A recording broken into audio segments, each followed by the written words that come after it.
Bonjour à toutes et à tous et bienvenue dans ce nouveau numéro de La Bulle Bleue. Cette émission sera consacrée, comme vous l'avez vu dans le titre, à l'entrepreneuriat et je suis en compagnie de Sébastien Rontaud, qui est en charge de l'ensemble des projets entrepreneuriaux de Dentsia Business School, et je suis également avec Juliette Roubaud, qui est fondatrice d'une application web dédiée à l'orientation des étudiants, Génération Zébré.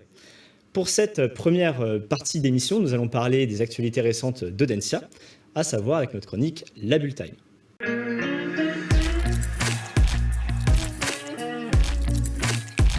Première actualité de Dentsia, la création d'un BBA Big Data et Management en partenariat avec Centrale Nantes. Comme vous le savez, pour entreprendre, on a souvent besoin d'avoir un profil ingénieur, développeur, mais aussi manager. Et c'est un parcours qui vient donc entériner un partenariat qui est déjà disponible au niveau master pour les étudiants qui intègrent le programme Grande École post-prépa, avec donc un programme qui permettra cette fois-ci à encore davantage d'étudiants d'initier cette double dynamique, cette double compétence entre ingénieur et manager. Et pour ce faire, d'ailleurs, je vous renvoie à la précédente émission La Bulle Bleue avec Nicole Arnaud sur les doubles diplômes. Deuxième actualité de l'école, c'est le concours Audace et je laisse Sébastien Rontaud la présenter. Oui, le concours Audace s'est déroulé il y a quelques semaines, mois. Il a pour vocation de révéler les talents entrepreneuriaux parmi nos communautés à Audencia, à savoir les étudiants, les alumni, et puis également les projets entrepreneuriaux qui ont été menés dans le cadre de la scolarité. Donc on a eu 43 dossiers, des super projets, des magnifiques témoignages lors de la cérémonie qui s'est déroulée le 18 février dernier, avec notamment Juliette qui a partagé son inspiration du moment, et puis également Vincent Roux, président du réseau Entreprendre. 6 lauréats, puisqu'on avait sur chaque catégorie le prix du public et le prix du jury, et à la clé des bourses entrepreneuriales pour les étudiants, des tickets pour le Wagon Nantes qui est un de nos partenaires, et puis également du coaching et de l'accompagnement pour les projets. Mais on va en reparler. Évidemment, c'est le sujet de l'émission. Passons tout de suite donc au moment de débat, d'échange en ébullition.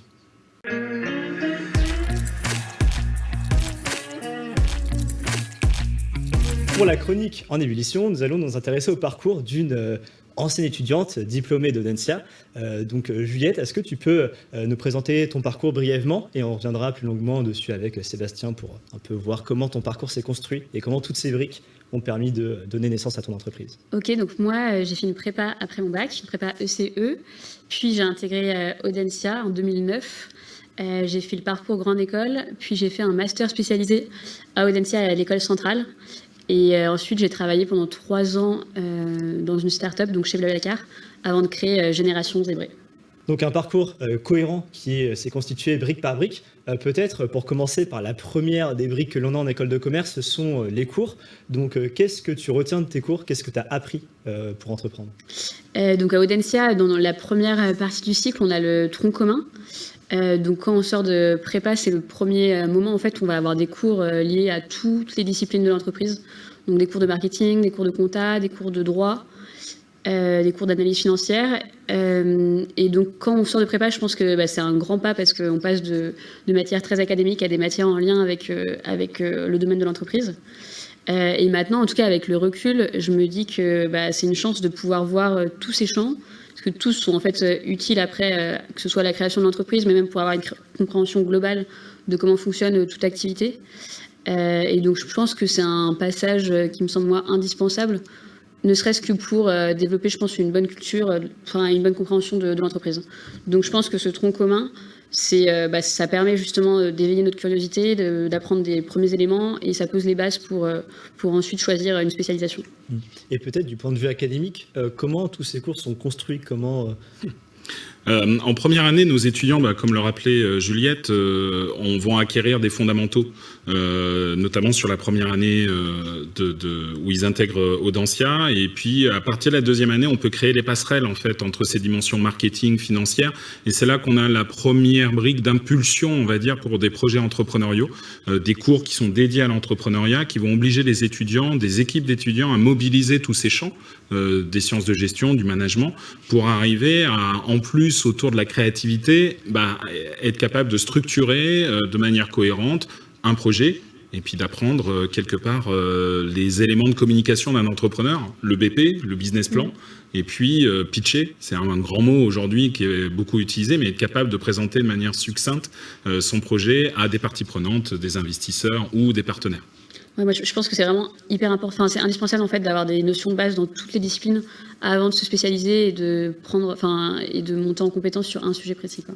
Complètement. Et puis peut-être aussi pour reprendre ton parcours, tu l'as pas mentionné, mais tu as aussi fait un échange au Chili. Et là, on voit aussi que le fait d'être une business school à rayonnement international permet aussi de découvrir des manières d'entreprendre par ailleurs. Est-ce que tu peux nous parler aussi de ce que tu as vu dans une économie très différente de la nôtre, qui est celle du Chili?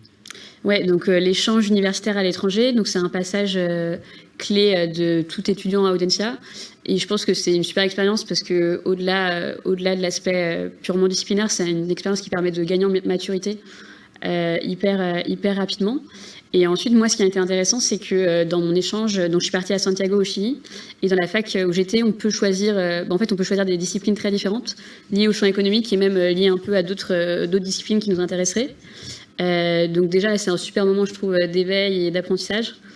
Et moi, j'avais pris un cours d'entrepreneuriat, donc, qui m'avait permis de travailler avec une des startups incubées dans la fac où j'avais cours à Santiago, et qui travaillait déjà en fait sur le sujet des études supérieures. Donc, Première inspiration, quoi. Ouais, donc c'était déjà un sujet qui m'intéressait, mais je trouve que d'aborder ce sujet-là dans un angle qui est hyper différent de notre contexte qu'on connaît, puisque c'est dans un autre pays. Tout était très différent. Ça m'a permis de découvrir ça sans aucune pression, et je pense que ça m'a permis ça a posé des petites graines qui après ont pu germer.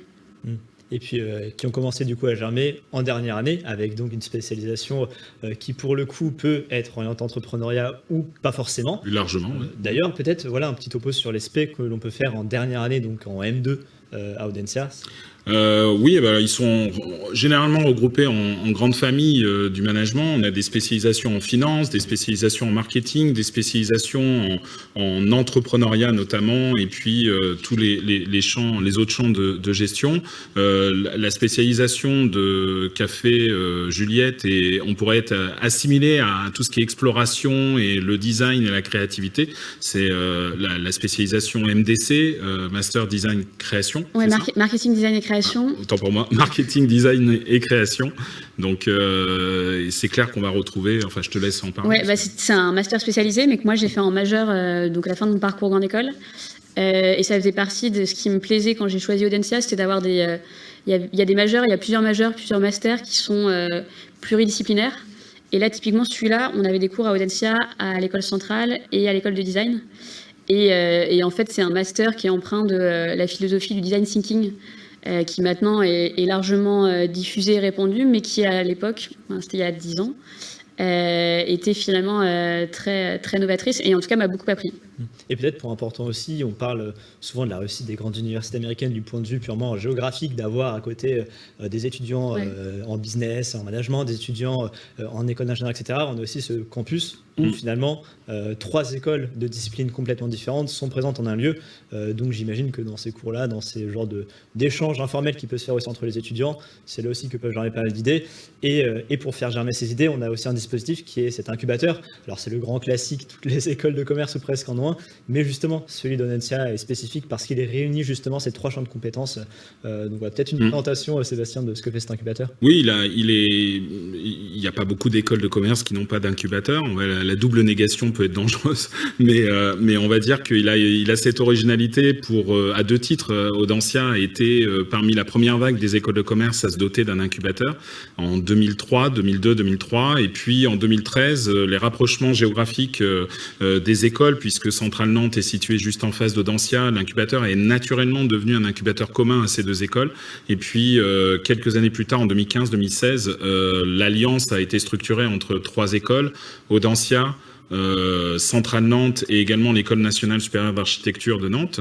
Et naturellement, l'incubateur est devenu commun, comme comment dire, la face visible de l'iceberg entrepreneurial, mais la face visible de cette hybridation qu'on peut donner au projet. Donc on retrouve très naturellement, au-delà les échanges informels entre étudiants, que ce soit dans des cours ou on l'espère, les soirées étudiantes qui reviendront, on retrouve aussi cette proximité et cette capacité à aller chercher dans chaque école les compétences, mais aussi les ressources qui permettent à des projets d'accélérer plus fortement.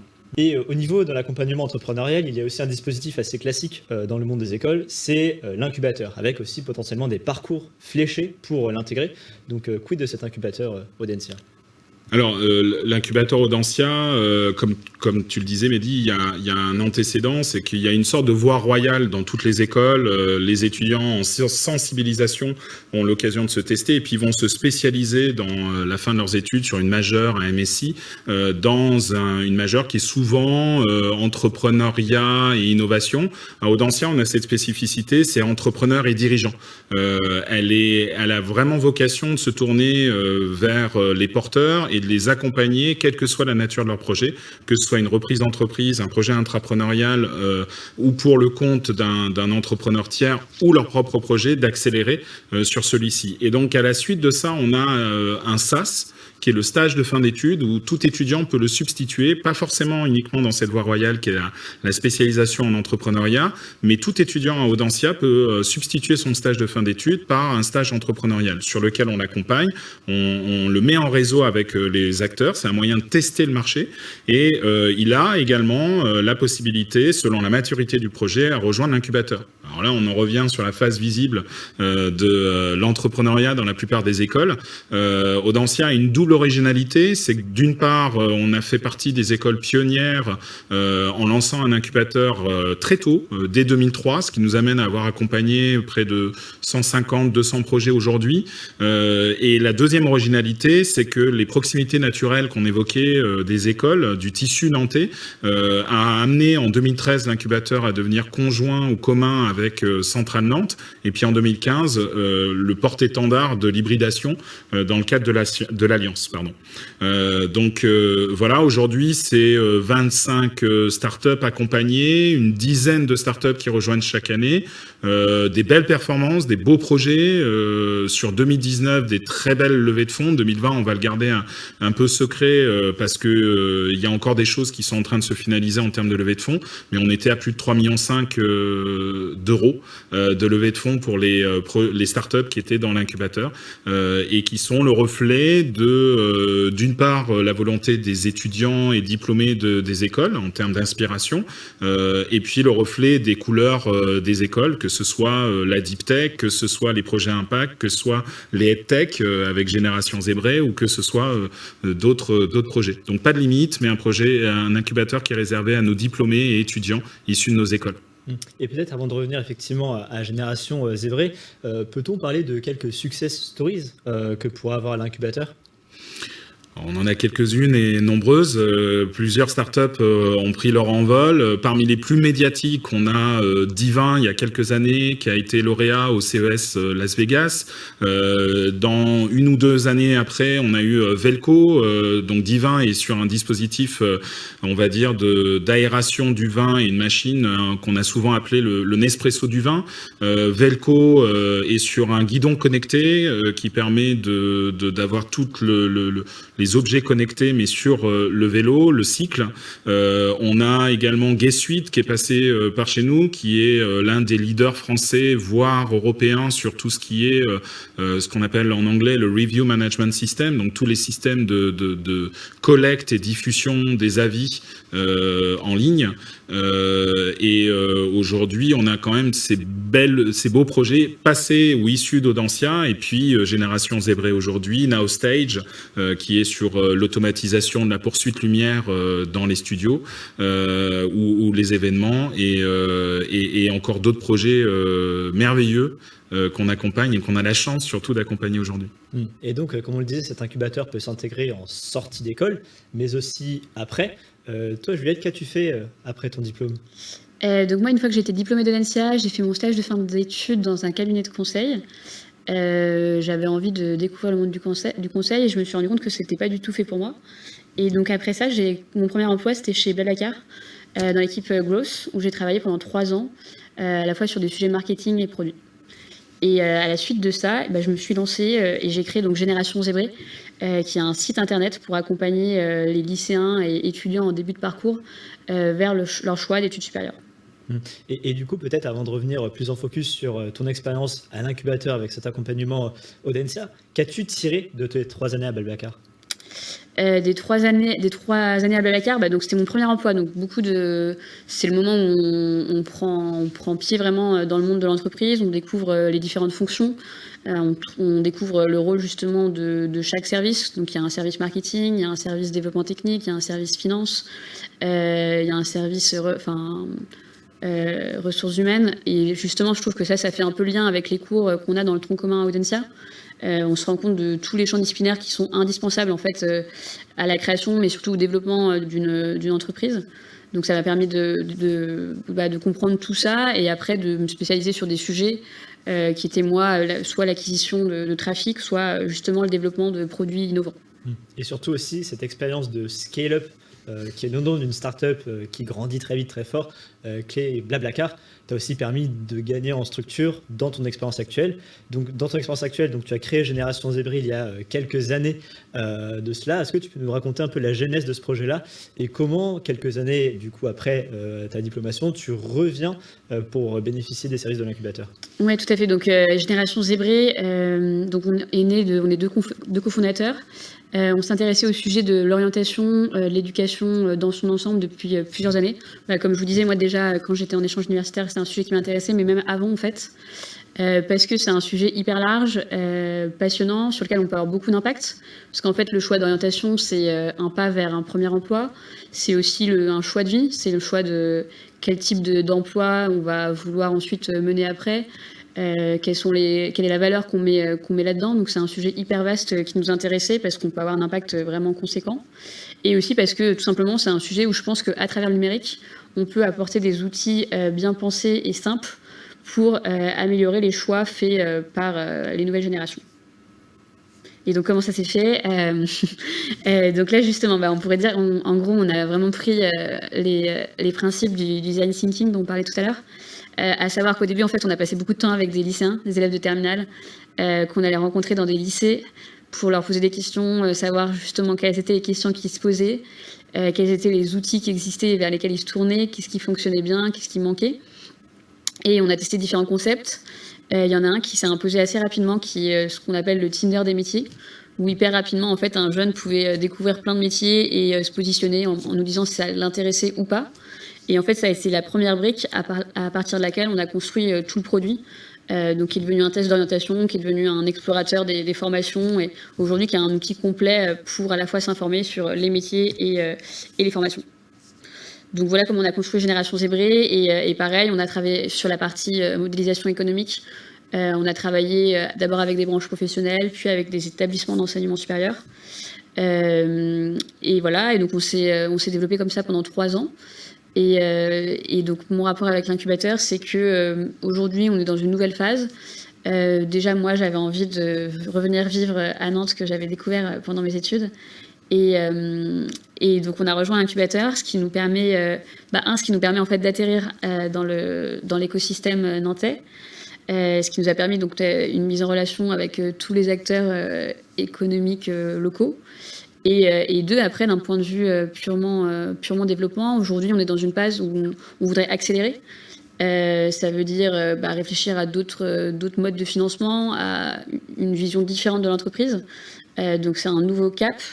Et pour lequel, justement, on apprécie d'être accompagné parce que c'est des compétences qu'on n'a pas forcément en interne. Et c'est là où, justement, l'incubateur nous met à disposition des ressources nécessaires pour nous permettre de passer cette marche, en fait. Et donc concrètement au quotidien, tu as des locaux, tu as, j'imagine, un espace dédié à Génération Zébri, peut-être un espace aussi dédié à d'autres entreprises, à d'autres entrepreneurs. Comment tu juges ce jeu entrepreneurial qui peut se passer dans un incubateur avec plein de projets connexes qui se développent près de toi? Donc en effet, on a des bureaux, on est installé dans l'école centrale de Nantes. Donc pour nous, en termes d'activité, déjà, c'est idéal. Comme notre raison d'être, c'est de mettre en relation des étudiants et des écoles. Donc c'est parfait en termes d'installation.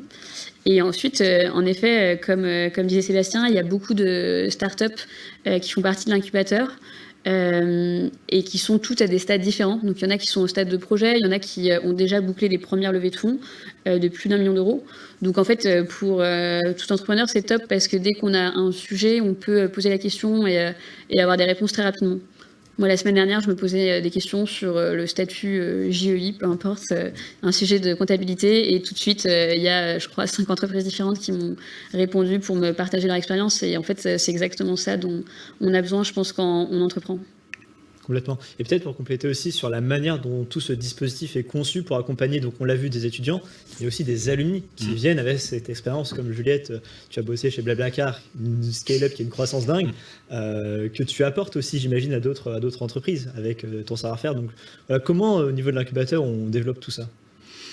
On développe avec nos petits bras et beaucoup de réseaux. On s'attelle à surtout s'appuyer sur nos alumni. Et également l'écosystème propre de chaque école. C'est vraiment cet enrichissement croisé. C'est pas 1 + 1 = 2. Là, on va dans un effet démultiplicateur qui est très intéressant. Et puis sur le territoire nantais, on a cette chance aujourd'hui de pouvoir déjà d'être dans une ville qui est extrêmement dynamique, notamment sur le digital, sur le numérique. Et donc du coup, ça facilite énormément le potentiel de trouver des développeurs, de trouver des acteurs.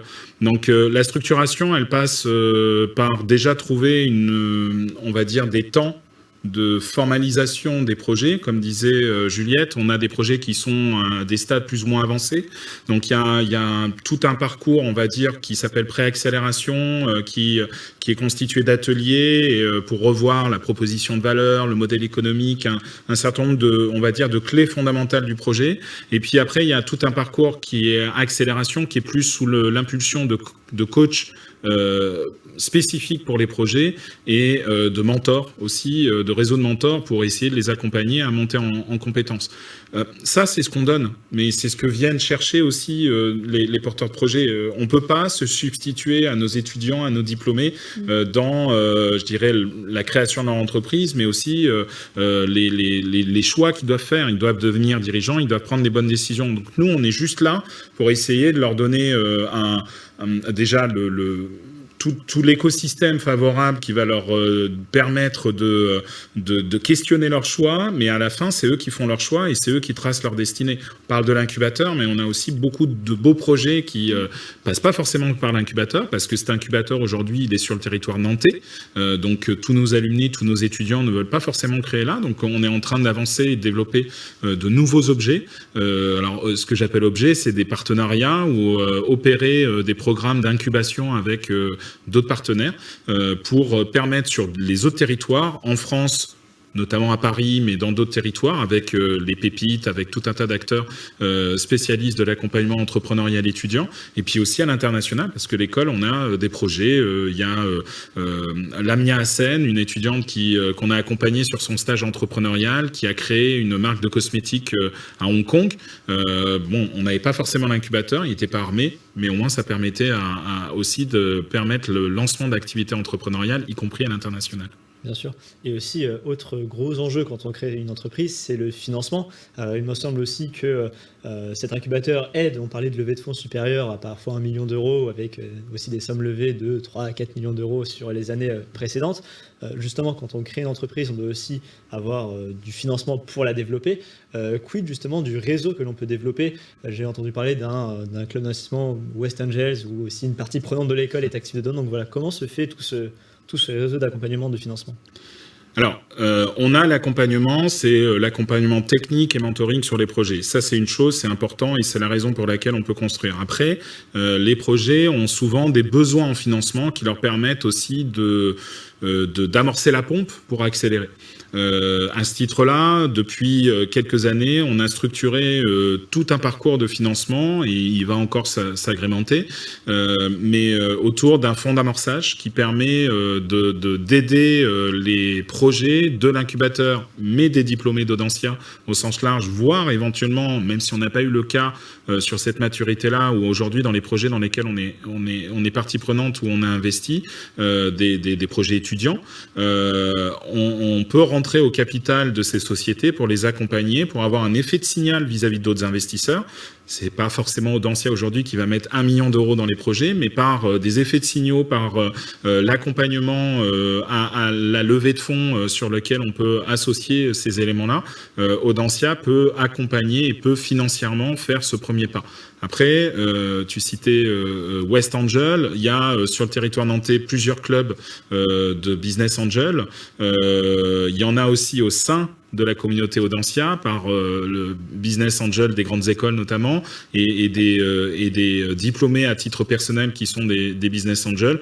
Là aussi, on est en train de structurer toute cette communauté favorable pour bénéficier aux porteurs de projets issus de notre école et de nos programmes pour les aider justement dans la formalisation et leur financement. Et on parle aussi effectivement de financement par donc le fait de lever des fonds ou alors même par emprunt bancaire. Il y a aussi un autre type de financement, c'est aussi de faire en sorte que l'école soit aussi partenaire de ces pépites. Et donc effectivement, il me semble qu'Audencia soit aussi partenaire de Génération Zébrée. Donc voilà, quand Audencia voit que des solutions peuvent lui être bénéfiques aussi, elle n'hésite pas à être partenaire de ces solutions-là. Et aussi, dans cette logique entrepreneuriale, on parle effectivement d'étudiants, d'alumni accompagnés, mais aussi de collaborateurs de l'école accompagnés. Je sais que effectivement cette dimension entrepreneuriale irrigue l'école dans plein de domaines.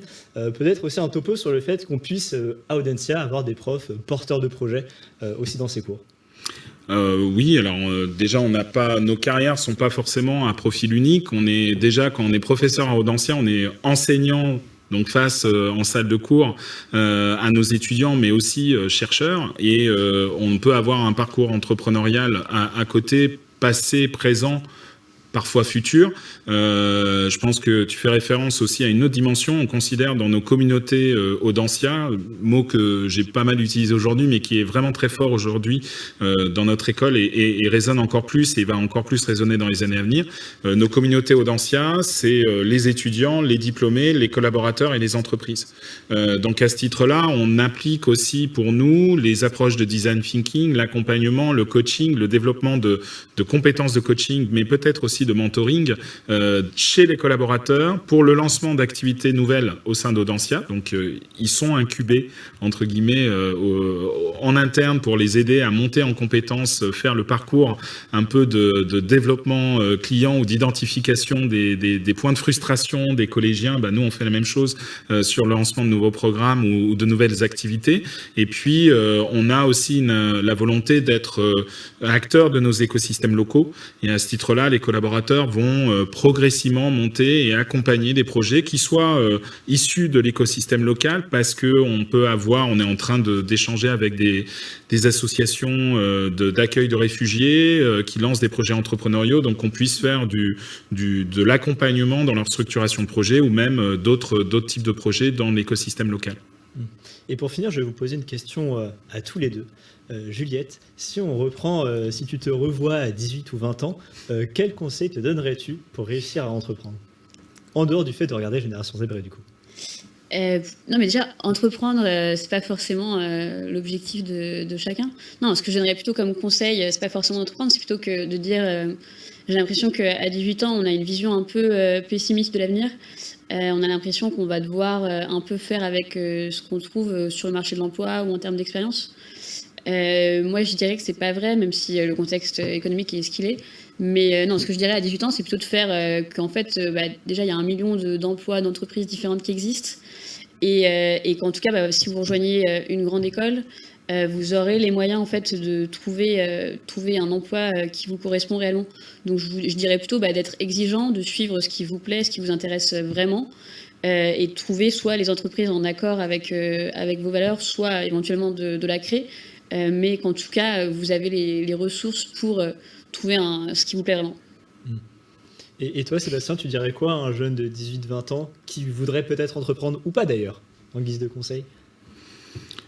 Alors déjà, ça rejoint un petit peu ce message-là, mais créer son entreprise, c'est pas une fin en soi, c'est plutôt un véhicule pour réaliser et changer et pas accepter le statu quo.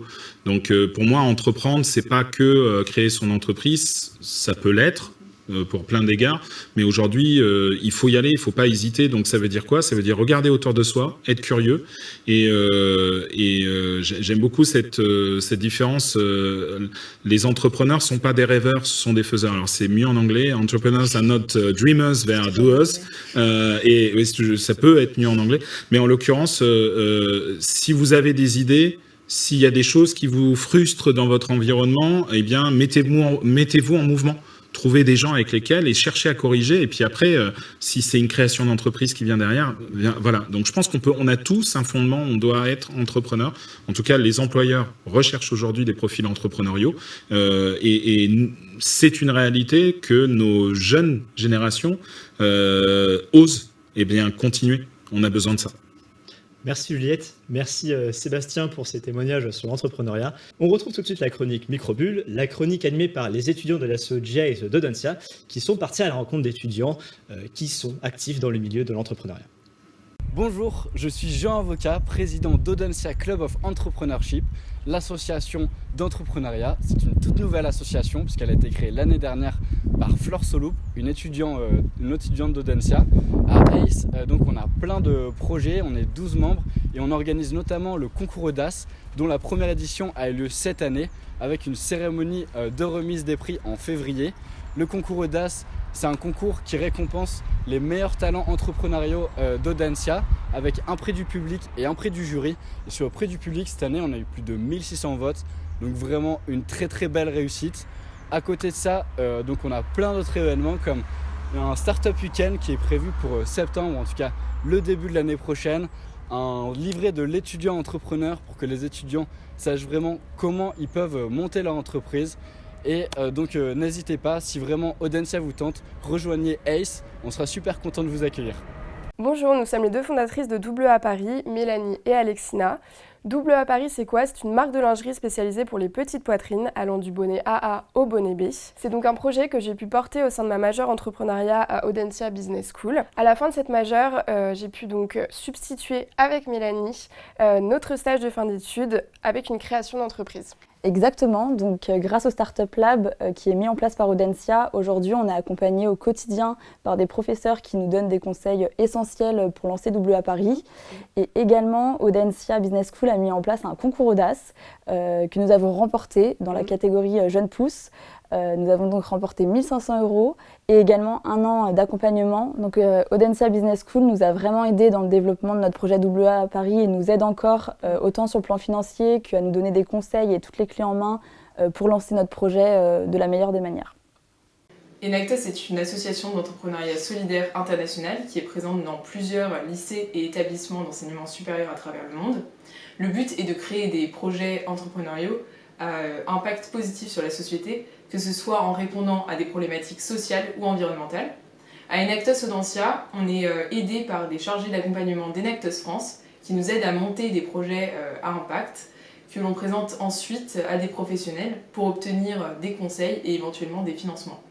Le projet Vracomatic a pour but de promouvoir le vrac en mettant en place un distributeur automatique de collations en vrac ou local dans les entreprises et dans les universités.